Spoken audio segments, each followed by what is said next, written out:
नमस्कार।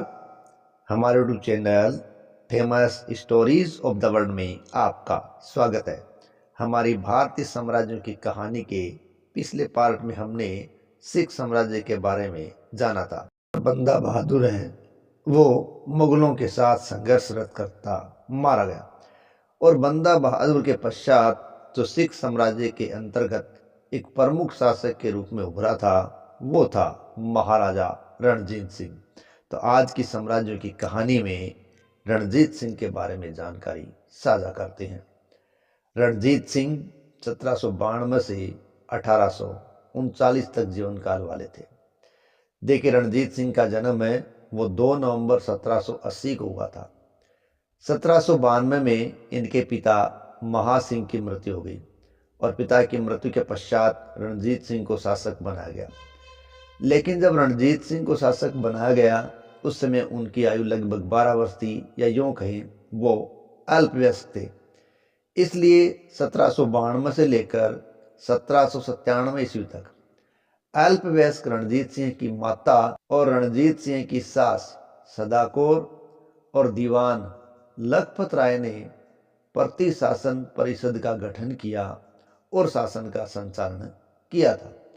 1797 में रणजीत सिंह ने स्वयं शासनभार संभाल लिया था। इस प्रकार प्रारंभ में उसे एक संरक्षक के रूप में रखा गया था। रणजीत सिंह ने अपने आप को खालसा अथवा सिख राष्ट्रमंडल का सेवक मानकर खालसा के नाम पर शासन किया था। देखिए, कपूर सिंह नामक सरदार ने सिखों को जत्थों के रूप में इकट्ठा किया था और उन्हीं जत्थों को बाद में दल खालसा कहा था। तो रणजीत सिंह ने अपने आप को खालसा का सेवक मानकर ही शासन शुरू किया था। 1798 में पंजाब से लौटते समय काबुल के शासक जमान शाह, जो कि अहमद शाह अब्दाली का पोता था, वही अहमद शाह अब्दाली जिसने 1761 के पानीपत के तीसरे युद्ध में मराठों को एक निर्णायक शिकस्त दी थी, उसी अब्दाली के पोते जमान शाह की तोपें चिनाब नदी में गिर गई और महाराजा रणजीत सिंह ने उन तोपों को निकाला और निकाल कर उसका सामान है वो जमान शाह तक पहुंचा दिया था।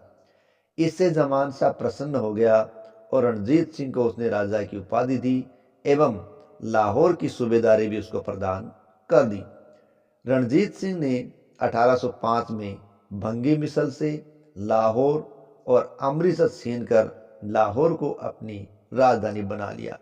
ध्यान रखे, जो दल खालसा है उसके ये दल है वो बाद में मिसल में बंटे थे और 12 मिसल हो गई थी और मिसल का मतलब था समान। तो देखिए, भंगी मिसल से लाहौर को जीतकर राजधानी बनाई रणजीत सिंह ने। 1808 में रणजीत सिंह ने सतलज नदी को पार कर लिया और पार करके फरीदकोट, मालेर कोटला और अंबाला को भी जीत लिया था। उस समय लॉर्ड मिंटो भारत के वायसराय थे, इसलिए लॉर्ड मिंटो ने डेविड ऑक्टरलोनी के नेतृत्व में सेना रणजीत सिंह के लिए भेजी थी। 1809 में कांगड़ा के डोगरा सरदार थे संसार चंद्र।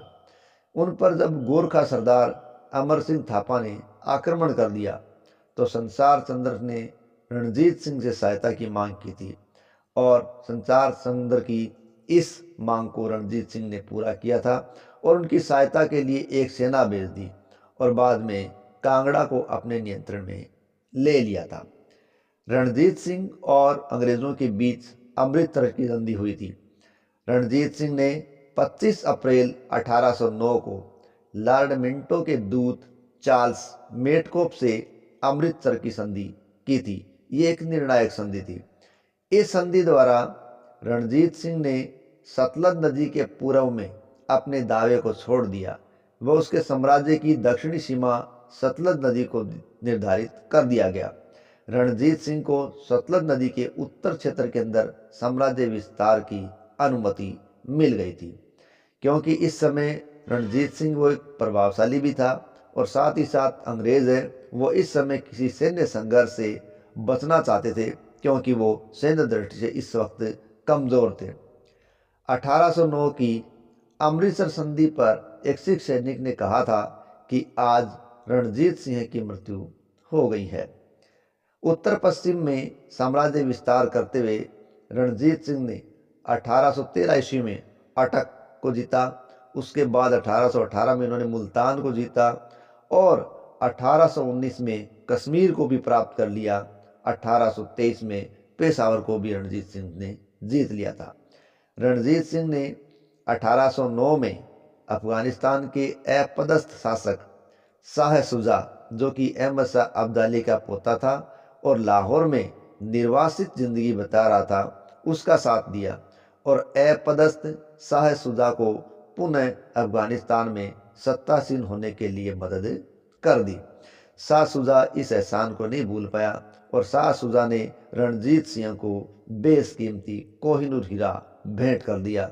ये वही कोहिनूर था जिसे 1739 में नादिर शाह दिल्ली से लूटकर ले गया था। रणजीत सिंह ने 1838 ईस्वी में अंग्रेज़ों व शाह शुजा के साथ एक संधि की और यह संधि त्रिपक्षीय संधि थी, जिसके तहत ब्रिटिश सेना सिंध से होकर अफगानिस्तान पर आक्रमण करेगी और रणजीत सिंह निष्पक्ष रहेगा। जिस समय यह त्रिपक्षीय संधि हुई थी उस समय गवर्नर लॉर्ड ऑकलैंड थे और इस त्रिपक्षीय संधि के अनुसार शाह शुजा को सिख सेना और ब्रिटिश सेना आर्थिक सहायता से काबुल की गद्दी पर पुनः बैठाने की बात तय हो गई थी। इसके बदले में रणजीत सिंह ने जितना प्रदेश जीता था वह उसी के अधिकार में रखना स्वीकार भी कर लिया गया और यह भी स्वीकार किया गया कि सिंध को अफगानिस्तान के अमीर शाह शुजा को सौंप दिया जाएगा। संधि के द्वारा यह भी आशा की जाती थी कि शाह शुजा अंग्रेज़ों के हाथों की कठपुतली बनकर रह जाएगा। इस आक्रामक संधि ने अंततः लॉर्ड ऑकलैंड की सरकार को 1838 से लेकर 1842 ईस्वी तक के विनाशकारी अफगान युद्ध में फंसा दिया था। सिख शासक रणजीत सिंह ने अपनी सेना को भी मजबूत स्थिति प्रदान करने के प्रयास किए थे। रणजीत सिंह ने यूरोपीय सैन्य व्यवस्था के आधार पर एक कुशल और प्रशिक्षित सेना का गठन कर दिया था। एलार्ड, वेंटुरा वैकोर्ट, गार्डनर, अविटेम्बिल ये उसके यूरोपीय सैन्य प्रशिक्षक थे। रणजीत सिंह सैनिक आदेश फ्रांसीसी भाषा में ही दिया करता था। 1822 में एलार्ड और वेंटुरा के द्वारा फौज ए खालसा नामक एक आदर्श सेना का गठन किया गया था। इस आदर्श सेना में तोप खाने का प्रभारी एक मुस्लिम इलाही बख्श को बनाया गया था। रणजीत सिंह की सेना में यूरोपीय सैनिकों के साथ साथ सिख, गोरखा, बिहारी, उड़िया, पठान, डोगरा, पंजाबी और मुसलमान भी थे। उसकी फ्रांसीसी सेना को फौज ए खास या आदर्श दस्ता भी कहा जाता था। रणजीत सिंह की सेना एशिया में दूसरी सर्वश्रेष्ठ सेना मानी गई थी। उसकी स्थायी सेना को फौज ए आइन के नाम से जाना जाता था। हरि सिंह नोला या नलवा उसके सेनापति थे। उसकी अनियमित सेना को फौज ए बेकवायद कहा गया है। फौज ए बेकवायद में अकाली, गुड़चड़े तथा जागीरदारों की रिसाला टुकड़ी भी शामिल हुआ करती थी। रणजीत सिंह ने लाहौर और अमृतसर में तोप खाने का निर्माण भी करवाया था।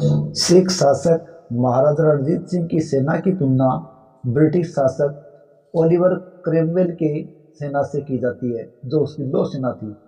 और ओलिवर क्रेमवेल का शासनकाल 1649 से 1658 ईस्वी था। रणजीत सिंह ने सिख मिसलों को संगठित करने के लिए अपने राज्य को सरकार एक खासा नाम दिया और नानकशाही सिक्के चलाए थे। फ्रांसीसी लेखक विक्टर जैकम्यूमो ने रणजीत सिंह को एक असाधारण पुरुष और छोटे पैमाने पर बोनापार्ट कहा है। रणजीत सिंह की एक आंख चेचक से ही खराब हो गई थी। रणजीत सिंह भारत के प्रथम शासक थे जिन्होंने सहायक संधि को अस्वीकार कर दिया और कभी अंग्रेजों के सामने उन्होंने समर्पण नहीं किया। इन्हीं रणजीत सिंह की 1839 ईस्वी में मृत्यु हो गई थी। साथ ही साथ देखते हैं कि रणजीत सिंह को घोड़ी से या घोड़ों से बहुत लगाव था। उनके जीवन की कुछ कथाएं घोड़ों के लगाव से संबंधित है, तो जानते हैं उनके जीवन की एक कथा लैला घोड़ी से संबंधित कथा। दुनिया का इतिहास अलग अलग प्रकार की जंगों के लिए भरा पड़ा है। आइए आज ऐसी ही एक जंग की बात करते हैं जिस जंग की वजह एक घोड़ी थी और उस घोड़ी का नाम था लैला। लैला। महाराजा रणजीत सिंह को घोड़ों का बहुत शौक था। महाराजा रणजीत सिंह की सवारी के लिए उनके 1000 घोड़ों में से 2 घोड़े हमेशा तैयार ही रहते थे। उन्हें मेहमानों से घोड़ों के विषय में चर्चा करना बहुत ज्यादा पसंद था और उनके दोस्तों को भी इस बात का पता था कि रणजीत सिंह की कमजोरी अच्छी नस्ल का घोड़ा है और यही वजह है कि अंग्रेज बादशाह ने उन्हें स्कॉटिश घोड़े तोहफे में दिए थे, जबकि हैदराबाद के निजाम ने बड़ी संख्या में अरबी नस्ल के घोड़े रणजीत सिंह को भेजे थे। रणजीत सिंह ने अपने घोड़ों का नाम नसीम, रूही और गोहरबार जैसे शायराना नाम रखे हुए थे। खूबसूरत घोड़ों के वो इतने दीवाने थे कि उन्हें पाने के लिए वो किसी भी हद तक जा सकते थे। इसका एक उदाहरण देखने को मिलता है। महाराजा को जानकारी मिली कि जंग के नवाब के पास बहुत अच्छे घोड़े हैं। उन्होंने नवाब को संदेश भेजा कि उनमें से कुछ घोड़े उन्हें तोहफे में दिए जाएं।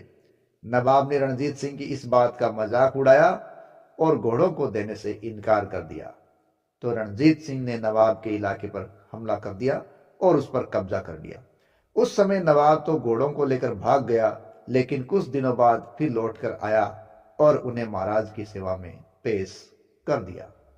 अब आते हैं असफ-ए-लैला की खूबसूरती की चर्चा, जो कि पाकिस्तान अफगानिस्तान तक थी, उसकी बात में।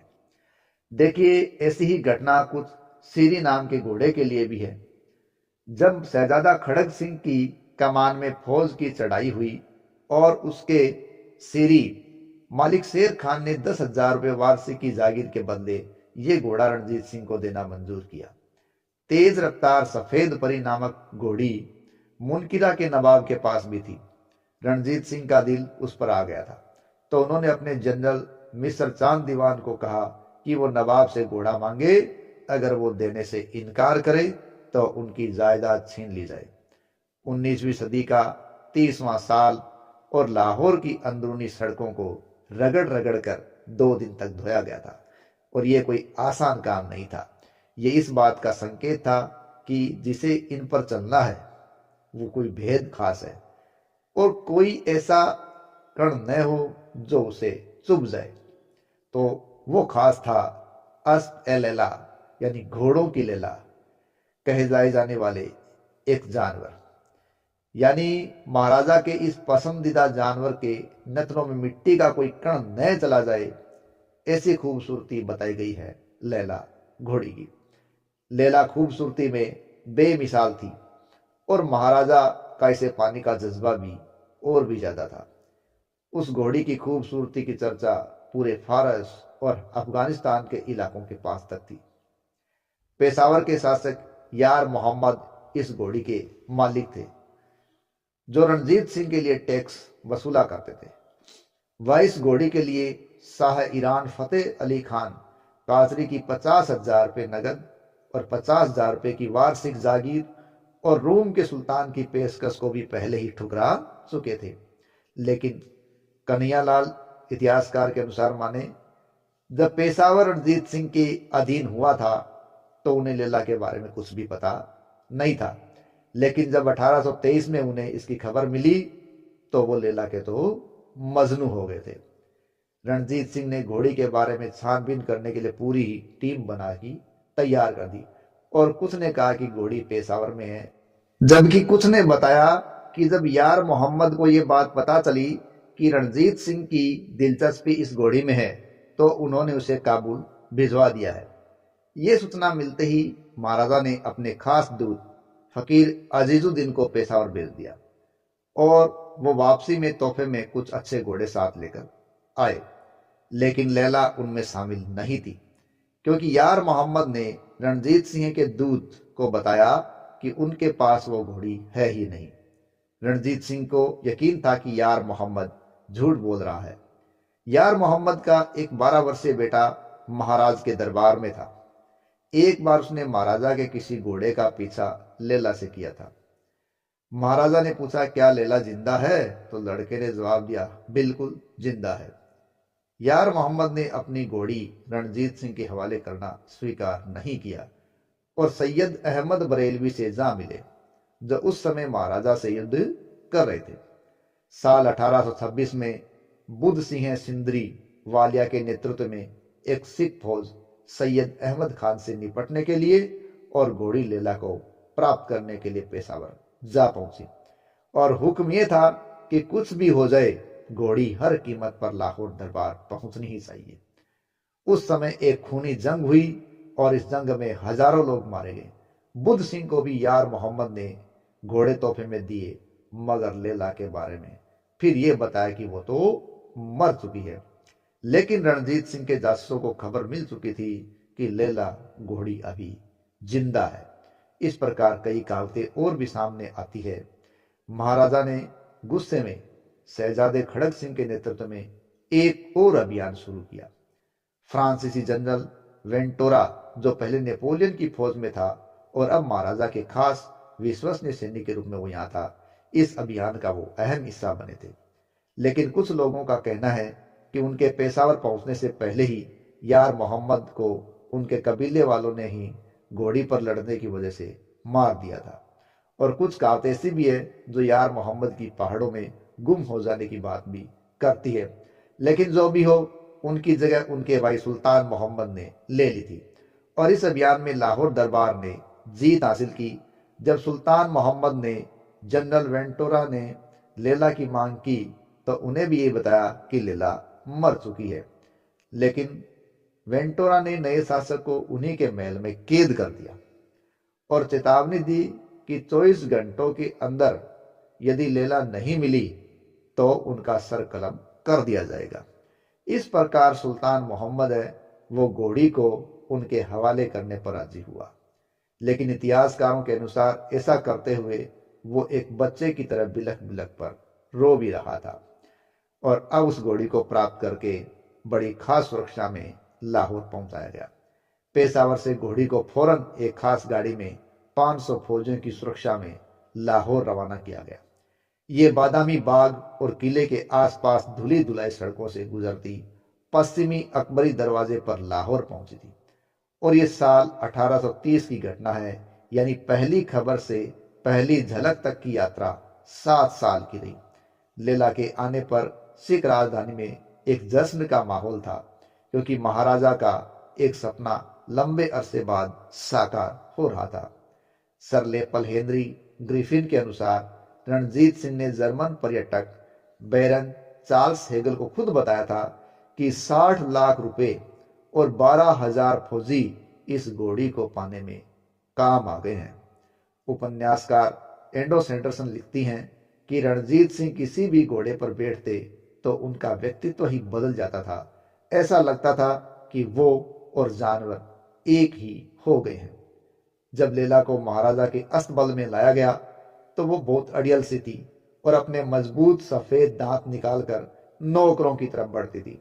रणजीत सिंह ने इस पर प्यार से हाथ फेरा और कान में कुछ कहा कि वो तो उनकी आज्ञाकारिणी बन गई।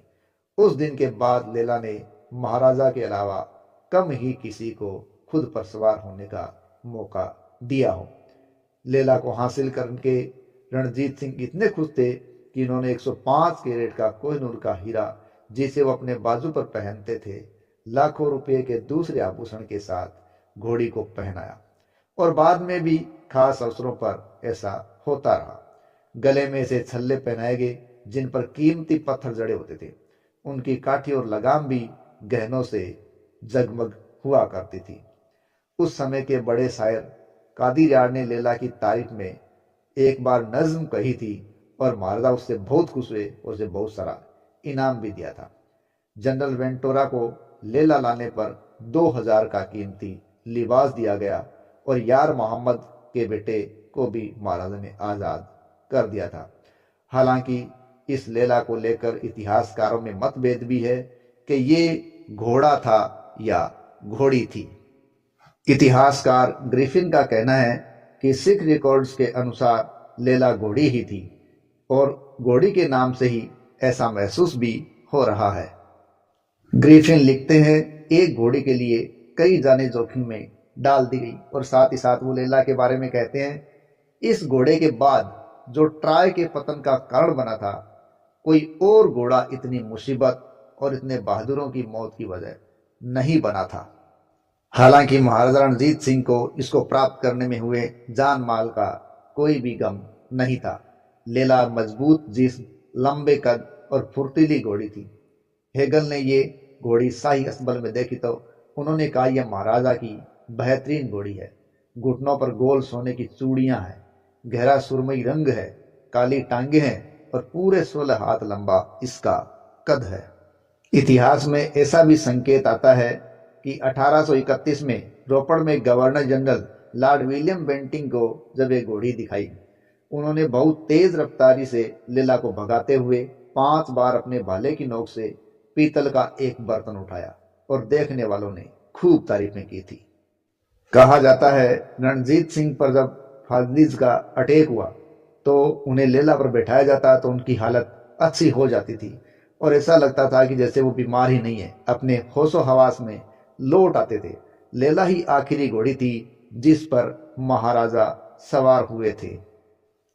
ऐसा भी पता चलता है कि जब लेला की मौत हुई थी तो महाराणा रणजीत सिंह बहुत रोए थे। आज भी इसका साक्ष्य है। लेला का भूसा भरा शरीर अस्तित्व है और रणजीत सिंह के साथ उस ऐतिहासिक घोड़ी की तस्वीर लाहौर के संग्रहालय की सिख गैलरी में आज भी मौजूद है और देखने वालों को इंसान और जानवर के प्यार की कहानी है वो सुनाती रहती है।